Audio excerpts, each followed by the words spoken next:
নমস্কার বন্ধুরা, আশা করি আপনারা সবাই ভালো আছেন। মহারাষ্ট্র উৎসবের তৃতীয় ব্লগে আপনাদের সবাইকে স্বাগত। সকালের অনুষ্ঠান শেষ করে আমরা এখন বিকেলের নগর কীর্তনে বেরিয়েছি।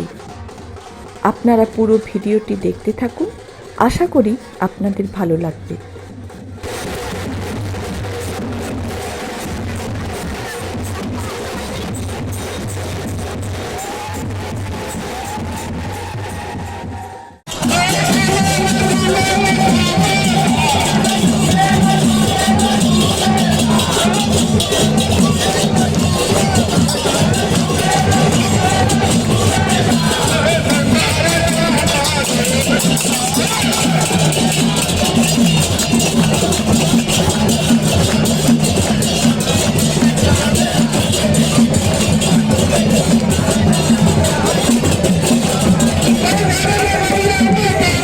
সুন্দর ও আনন্দের সাথে যুক্ত থাকলে মন আলোয় উদ্ভাসিত হয়ে ওঠে।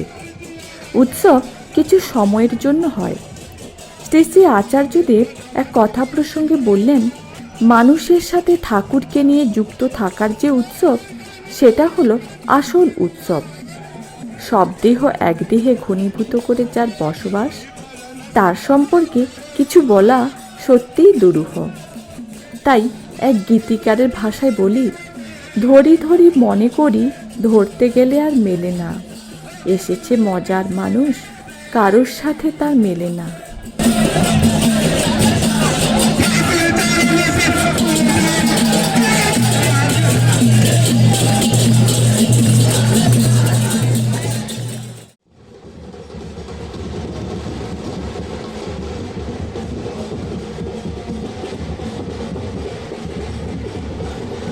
আমাদের জীবনের লক্ষণ গতিশীল।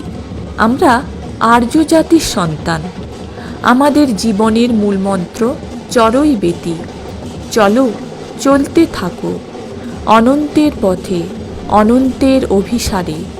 তাই আমরা সবাই চলেছি সেই অনন্তের পথে। এখানে নেই কোনো উচ্চ নিচু ভেদাভেদ, নেই কোনো হিংসা বিদ্বেষ, নেই কোনো ধর্মের ভেদাভেদ, আছে শুধু অগাধ প্রেম। তাই বিভিন্ন সমস্যার মধ্যে থেকেও মানুষ চলে আসেন ঠাকুরের উৎসবে।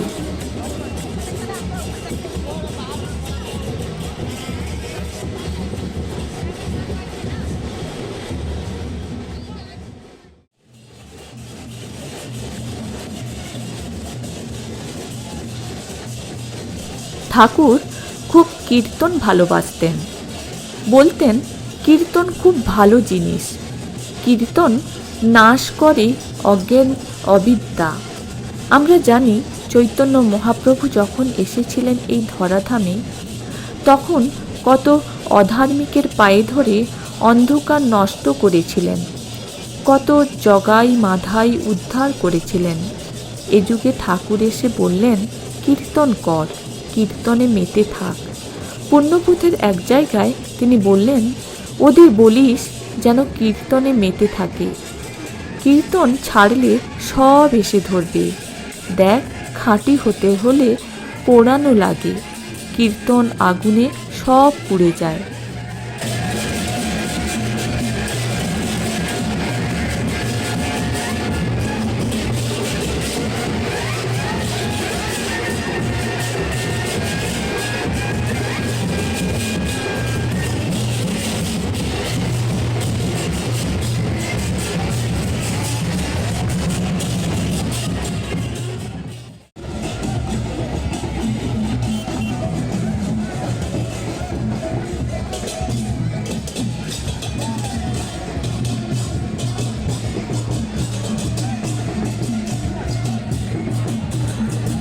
ঠাকুর তার অন্তরে আমাদের জায়গা দিয়েছেন।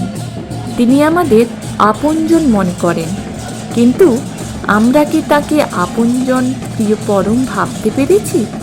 শ্রী ঠাকুরের একটা বাণী মনে পড়ে, ঈশ্বর তোরে বাসেন ভালো, স্বার্থ তাতে কি?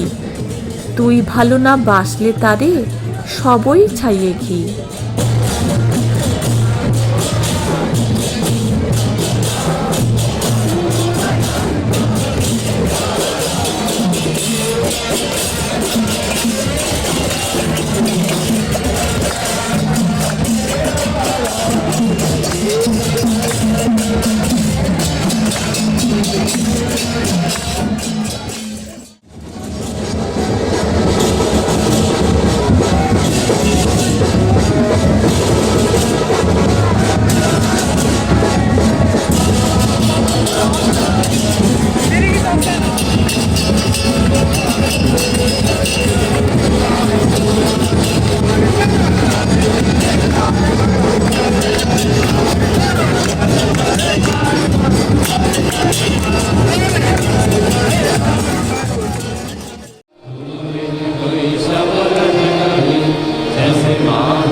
উৎসব শেষ করে আমরা এখন বাড়ি ফিরছি।